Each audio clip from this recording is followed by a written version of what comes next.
he had early contact with dolphins in the Coast Guard and never forgot that.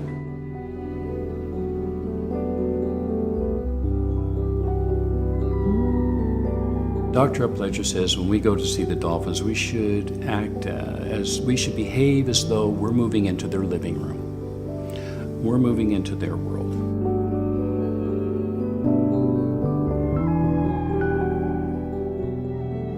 Rather than imposing our ideas upon them, we should go be with them in a way in which we're open to whatever information exchange may happen, whatever needs to happen here.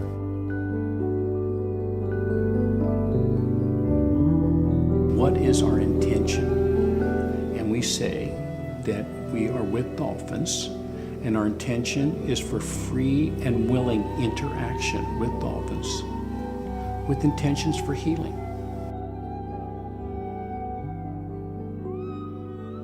With the craniosacral approach, we first melt. We first kind of get in the situation and try to blend and try to be part of the situation without trying to change anything. And I think the dolphins, they don't see too much of that. As humans, just getting in the water and just being there. Not asking them to do any tricks or not asking to feeding them, we're just here with you.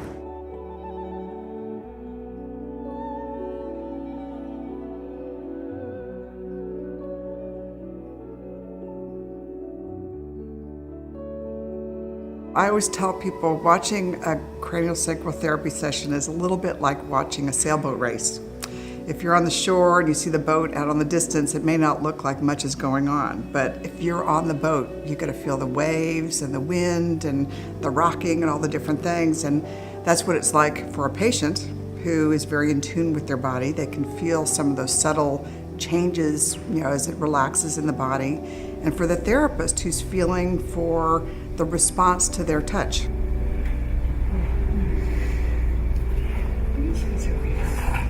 What's interesting about, I think, craniosacral therapy is it really gets down to what we sometimes call the core of the human organism. The craniosacral system is made up of the meninges, or the membranes that go around the brain and the spine, and actually go through it, transverse it as well. And so basically that is what affects your whole body. So if there's wrinkles, so to speak, in that, then it can create little glitches along the way. And so if we can help iron out or smooth out those wrinkles so that all the body fluids, all the nerves work better, the cerebrospinal fluid works better, then we can help create a lot of change for the body.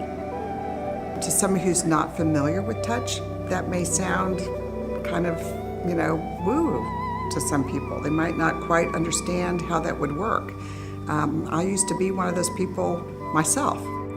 I used to be very much more analytical and science-based, but there were profound life changes. With the cranial work, you're really working with them to heal themselves, which is something that we don't really talk about in mainstream circles.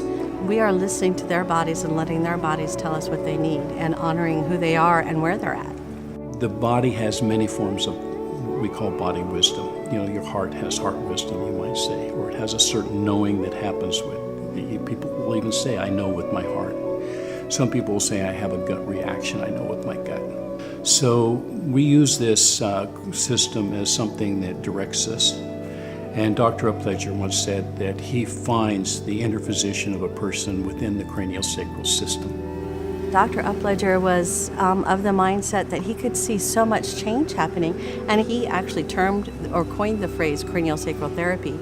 But at the time, he didn't think he needed a trademark, and now other people are using it because it works. The first time I met Dr. John was at a craniosacral class at the Upledger Institute. I was very excited to meet him because even though I'd only had a little bit of the work and a few classes, I knew that he was the heart and soul of the Institute. He put his hands on you, and he was so good at blending and melding that it's like his hand could feel like it was clearing your body and it was non-invasive. I think everybody remembers his hands. He had big hands, he had thick fingers, but he had gentle hands. And when we teach people hand placement, we'd have to say, you have to look at your own hand size, because he had these big fingers that were genetically modified for this work. You know, we jokingly say because they were so large. Actually, when I first met him, first took courses. I took 2 4-day courses and felt like I learned more in 2 4-day courses and saw students exposed to more information in 2 4-day courses than I had been able to gain in 10 years. And his approach was, I can teach people some very simple techniques that were learned, which actually came from cranial osteopathy, where a parent can help their child, or a massage therapist can help their client, or a PT can use in their practice, or a medical doctor can use. And so he just started off teaching some really fundamental basic osteopathic techniques. And of course, also that immediately mixed in all of the stuff he intuitively knew how to do himself. And so he developed craniosacral therapy.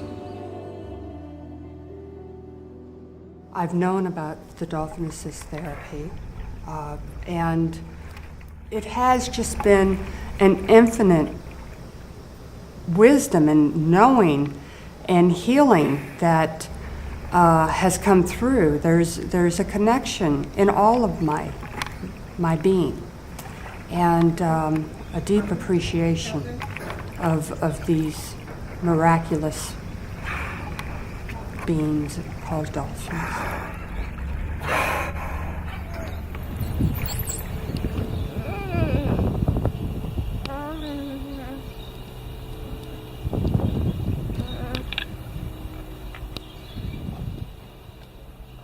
They said that she probably wouldn't make it to her second birthday. They said that it was very rare that she would be developmentally delayed, that she could end up with a trach, that she would be legally blind, that she never walk or would talk. Never walk or talk. I was told that this would be a child that I wouldn't be able to tickle and throw in the air and play with, and it was rather shocking. I didn't know what to expect. I didn't have any expectations. Again, Azaria's the guide, and if Azaria connected with her, then that was fine, and it didn't matter if I did or if I didn't. I did, and Azaria did, and I knew that that's where we needed to be.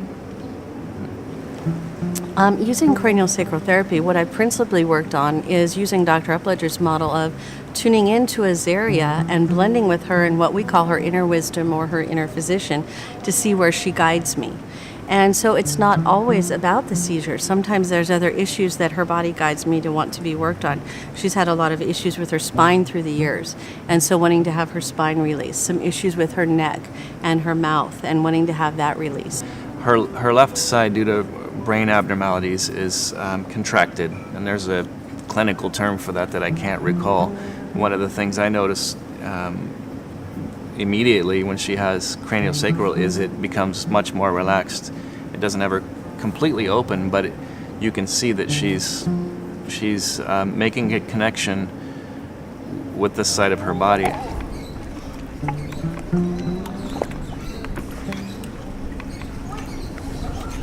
In 2007, we had the opportunity to bring Azaria to the Dolphin program.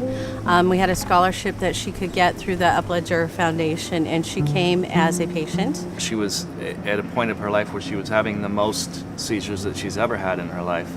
She's having hundreds a day. Upwards, to hundreds of seizures a day. We brought her here, and after her second day of treatment in the water with one of the dolphins, she started having a seizure, and the dolphin came up and stopped it. I mean, it stopped. A dolphin came up and pressed herself against Azaria's spine and sent, I guess, her echo wave, or whatever you call it, and that grand mal seizure just went, phew.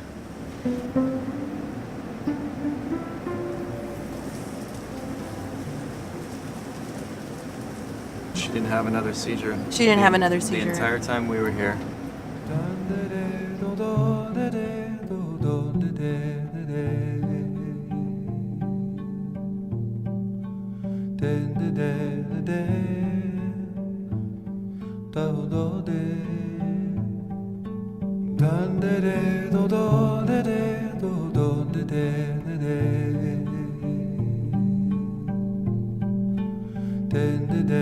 day.